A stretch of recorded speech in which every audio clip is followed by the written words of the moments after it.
Wah, wanita masa lalu Ahmad Zhony ini membongkar semua tabiat asli Ahmad Zhony. Pertama kali kenal Amar itu waktu aku wawancara ini ya, program infotainment yang setajam-tajam itu.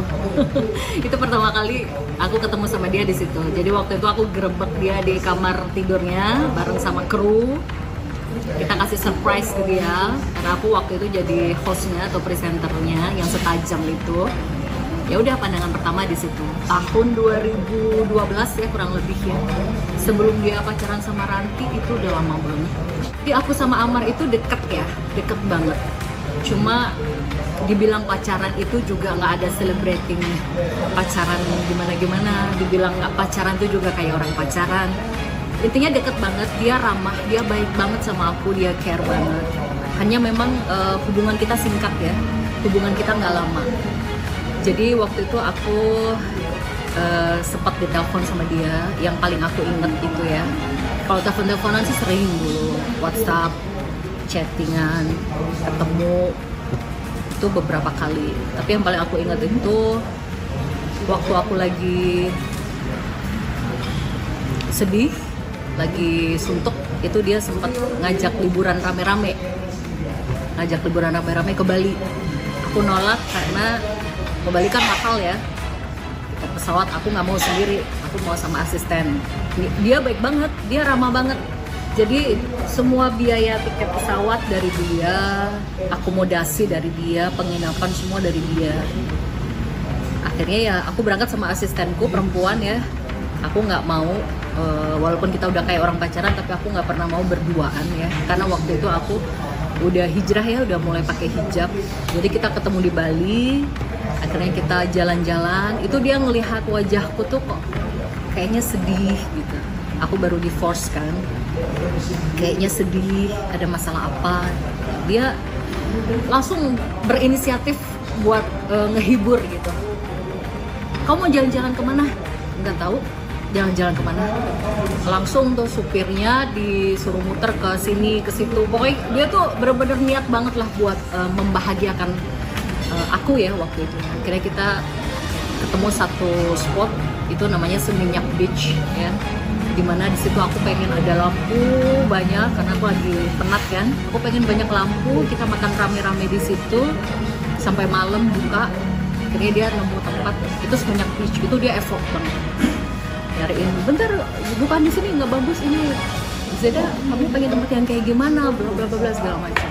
Aku pengen tempat yang rame, banyak lampu, kita bisa lihat pantai sampai malam di situ. Udah, dia effort banget. Ya udah, akhirnya kita ketemu di situ, ngobrol-ngobrol dari hati ke hati ya, sebatas itu. Sampai endingnya itu ada kesalahpahaman. Aku dulu kenapa udah selesai sama dia nggak lama. Jadi dia salah paham, dia kira aku sama laki-laki lain dan aku kira dia sama perempuan lain. Waktu itu dia sempat mempertanyakan, itu laki-laki siapa? Oh, itu ayah anakku. Aku belum sempat ngejelasin aku udah divorce segala macam. Dia sepertinya udah apa ya, udah kayak nggak mau menerima alasan. Dan aku juga balik mempertanyakan, kamu sama RM ya, sama Ranti ya, kamu sama Ranti pacaran? Kalau pacaran bilang aja nggak apa-apa. Enggak, cuma gimmick.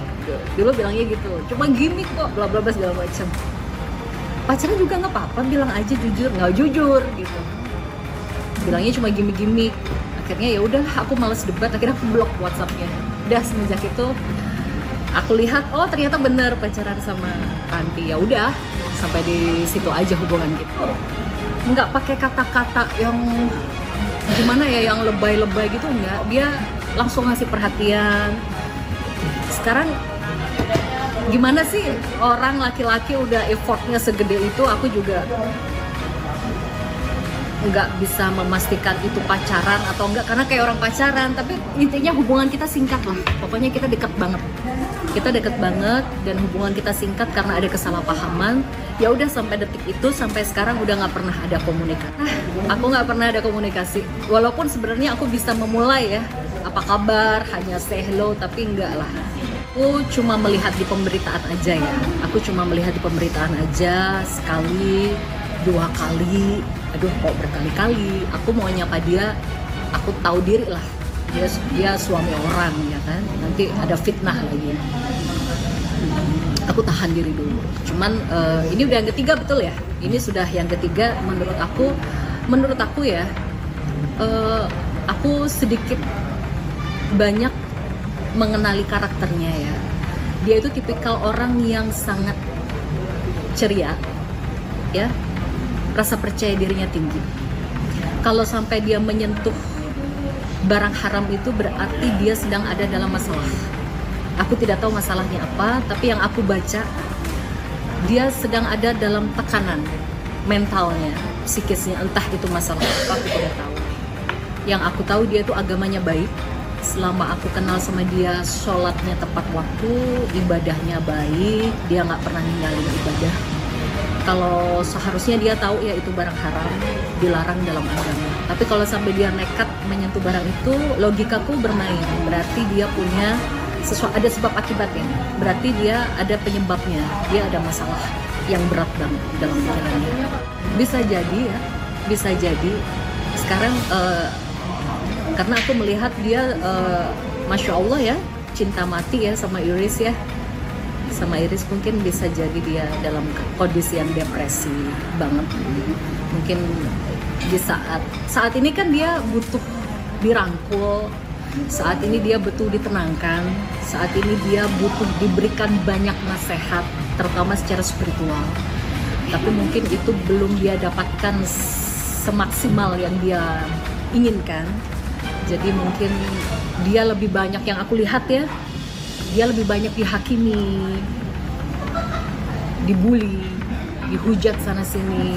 Itu bisa jadi tekanan, stres juga buat dia di luar masalah rumah tangga atau apapun itu. Aku bisa memahami kalau aku di posisi Iris, pasti ya ada kemarahan, ada kekecewaan. Yang namanya perempuan itu sebenarnya nggak ada di dunia ini perempuan yang mau bercerai dengan suami, nggak ada. Saya yakin masing-masing kedua belah pihak pun juga sama-sama ingin mempertahankan rumah tangganya. Tapi mungkin karena ada rasa kecewa yang begitu besar, ada rasa amarah yang begitu besar, yang tidak terbendung, jadi akhirnya emosi itu dilampiaskan dalam bentuk menggugat. Dan menurutku itu wajar ya, karena ini sudah ketiga kalinya aku memahami mengapa istrinya sampai melakukan hal tersebut. Tapi ya aku berharap sih dia, rumah tangganya baik-baik saja. Aku berharap sih dengan Iris bisa sampai kakek nenek, bisa selamanya lah. Ya aku prihatin banget ya, karena dia sebenarnya laki-laki baik. Aku sedikit banyak mengenal dia ya. Dia laki-laki baik, ramah, agamanya baik. Tapi terlepas dari itu dia pasti punya kekurangan. Tapi mungkin publik tidak bisa menerima kekurangan itu karena mungkin kekurangan itu dianggap fatal. Kalau aku sih prihatin, sudah pasti prihatin. Aku coba bisa mendoakan dari jauh. Sebenarnya dalam waktu dekat ada rencana mau silaturahmi menjenguk dia ya di lapas ya. Cuma aku lihat kan masih heboh ya, saya takut ada fitnah nantinya. Jadi mungkin insya Allah dalam waktu dekat lah. Ke perempuan dia ramah ya, ke perempuan manapun dia baik, dia ramah. Jadi mungkin kalau ada perempuan yang menyalahartikan sikapnya itu ya wajar, karena memang dia kalau sama cewek baik banget, ramah banget. Ya saya tidak pernah melihat dia menyentuh sesuatu yang haram, tidak pernah.